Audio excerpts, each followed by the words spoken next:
हमारे यहाँ का एक कहावत है कि खुद का टेटन उसका पता नहीं लगता, दूसरे को टेटन देख ले चलता है।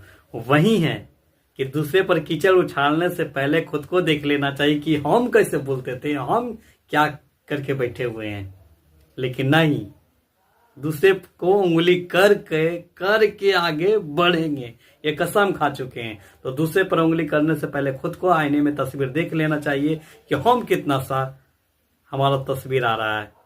चलिए एक बार और ये वीडियो को देखते हैं और बताइएगा बाकी में हम सही बोले या गलत बोले। खेसारी लाल जी का जिम वाला वीडियो खूब आ रहा है, उस पर क्या कहेंगे आप? वीडियो दिखने में बहुत आपत्तिजनक, तो आपके ऊपर बहुत बड़ी जिम्मेदारी है। आपको ऐसा कुछ भी नहीं करना चाहिए जिससे लोग इंस्पायर हों कि अरे रे वाह भैया ने ये किया।